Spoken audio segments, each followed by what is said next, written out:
Hey guys, I am Game Advisor, and today we'll be going over 6 games that are like DayZ. So if you've ever played DayZ and enjoyed it, then there's a good chance you're going to enjoy some of these. With all that being said, let's just jump right on in with the first game we have for you today.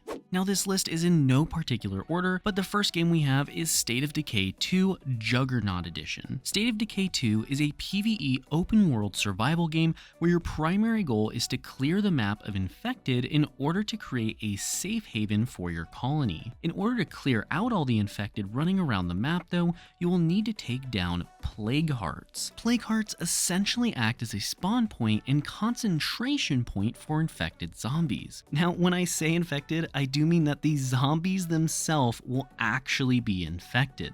I'm sorry, are you hurting? We'll have some more.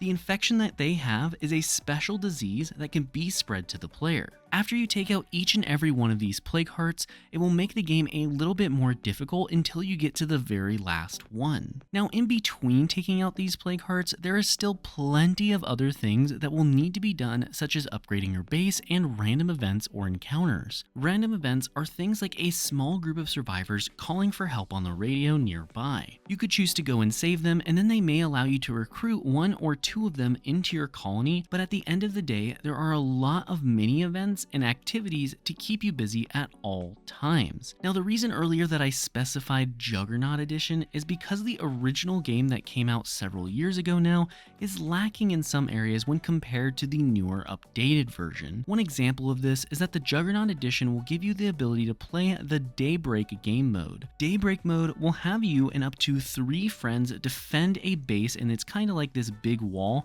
with some predetermined loot for a set amount of time. Based on how well you do, you will then earn rewards such as the ability to purchase special items from the Daybreak mode and then bring them into your main game. Altogether, the game has become a great game for many people trying to get into the survival zombie genre, so if you maybe have a friend who just is a little iffy on some game you want to play that's zombie survival, have them check out this one because this is one that a lot of people have enjoyed.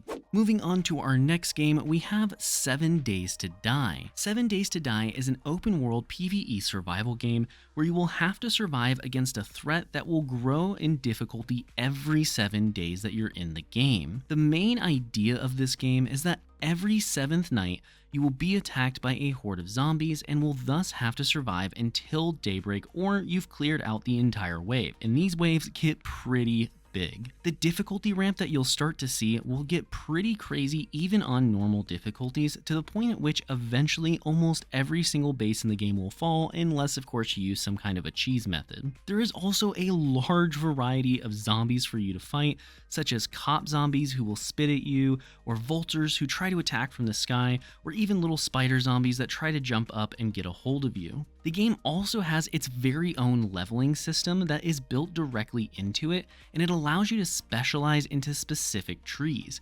These allow you to get things like extremely good melee damage or really good intellect so you can build better vehicles or better turrets, and there's even the option just to go straight down the strength category, which will increase your melee and shotgun damage. There is also a PvP community, but most of the game is focused on co-op or solo play, so I wouldn't go into this game expecting to see a lot of that. Now after that is Project Zomboid. Project Zomboid is primarily at least a PvE game where you will get to test your actual zombie survival ideas.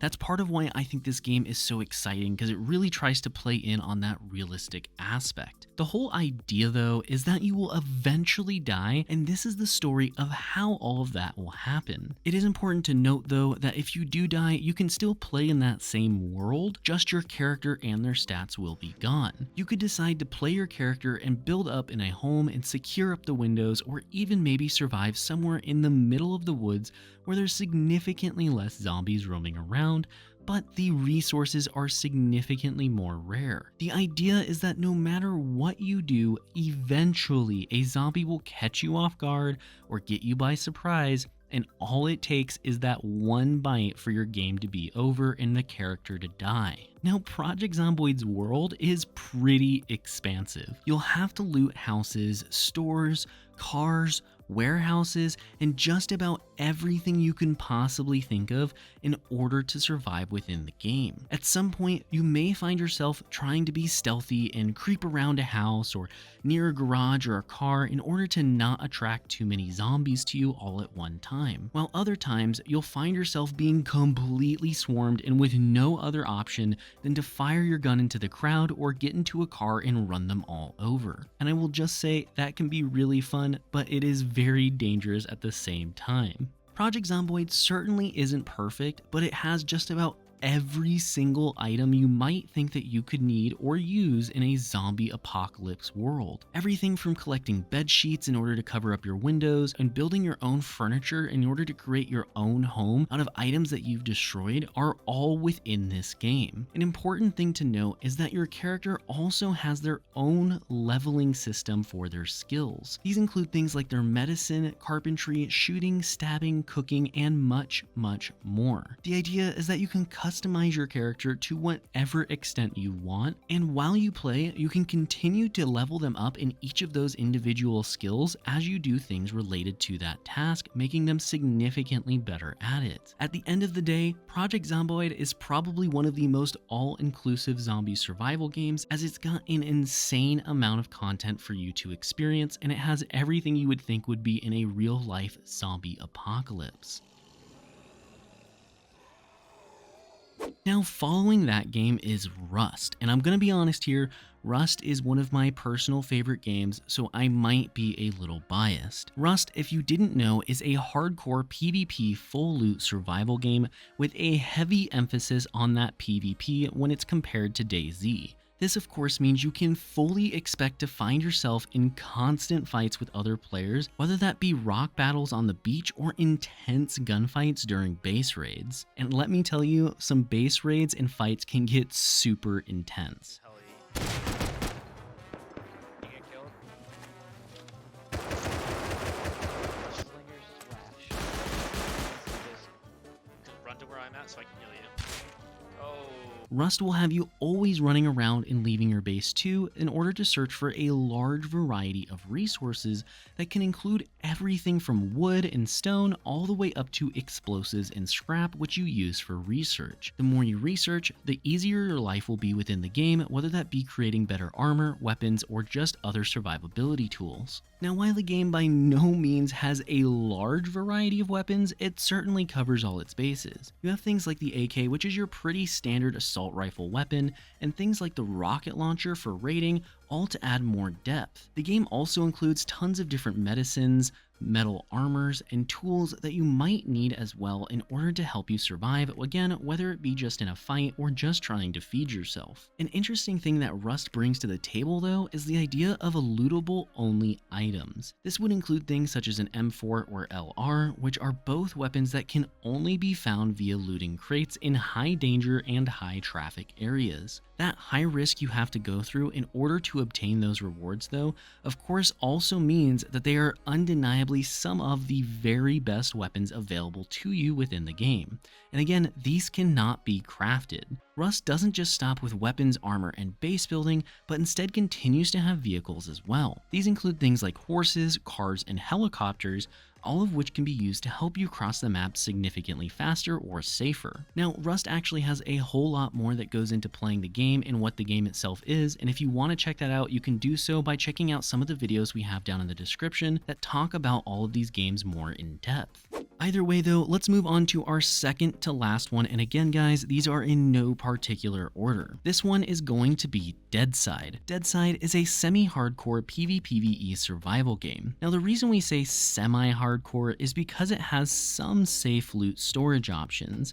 The way this works is that you are able to store some items inside a special safe zone. Those safe zones and any loot within them are not allowed to be looted in any way, shape, or form by your opponents or other players. The safe zones also act as a shop within the game, so you'll be going by them pretty frequently in order to buy a variety of different supplies. The shops will have a lot of the ammo for guns, attachments for guns, and other items you may want within the game. However, in order to put down a solid base base, you're probably going to want to stop by the shop and buy some of the tools you will need in order to do so. Bases in Deadside essentially act as a sort of mini pseudo safe zone, and I know that's a weird way to explain it, but this is because your base and any loot inside it is completely and utterly unraidable unless another player kills you and receives a rare drop item. The rare drop is called a raid token, which must be used within 1 hour of killing the player who dropped it. If they do activate it, it will notify all players in the game that there is a raidable base for 1 hour at a certain location, and you best expect a small war is going to break out in your front or backyard.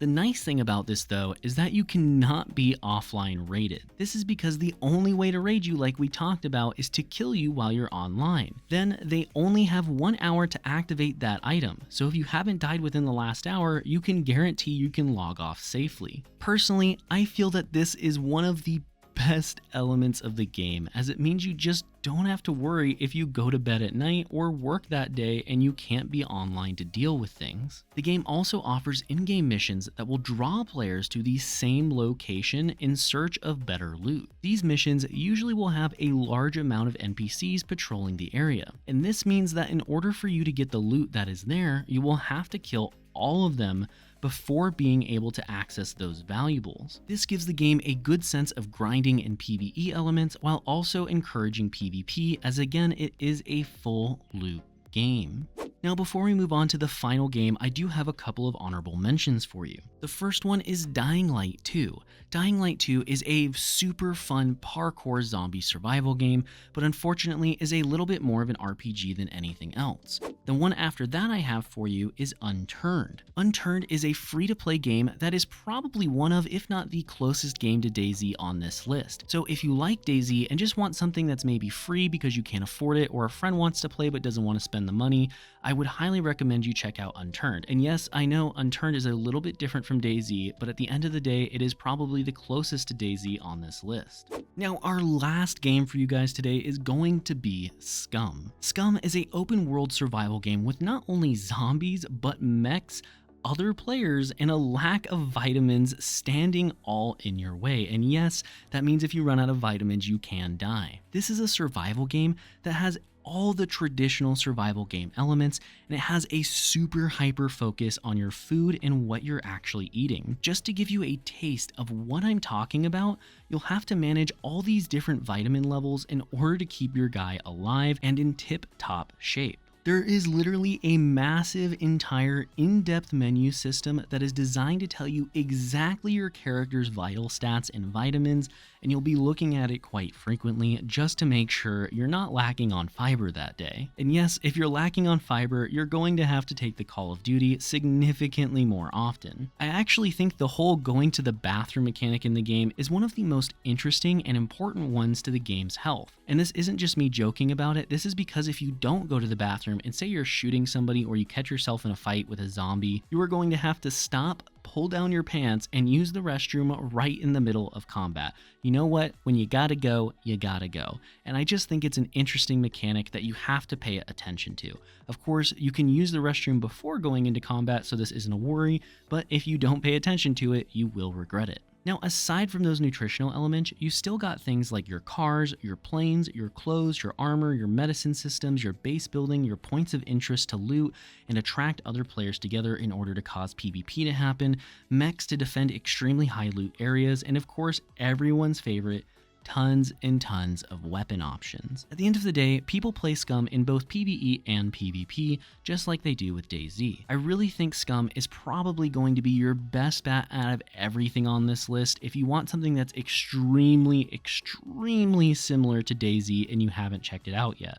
With all that being said, if you guys want to see a more in-depth video about any one of these games, you can check just about every single one of them out in the description down below, where we've created a review that goes much more in depth on them. We also want to give a big shout out to Caustic FPV and Jim Phillips for helping to support our channel by being Platinum and above members. Thank you guys so much for all you do for us, but thank you all for just watching this video. If you guys want to see more survival games and cool videos like this one, then consider subscribing to our channel. We put out new content constantly, constantly. And again, just thank you so much for watching. I'm Game Advisor, and I'll see you next time.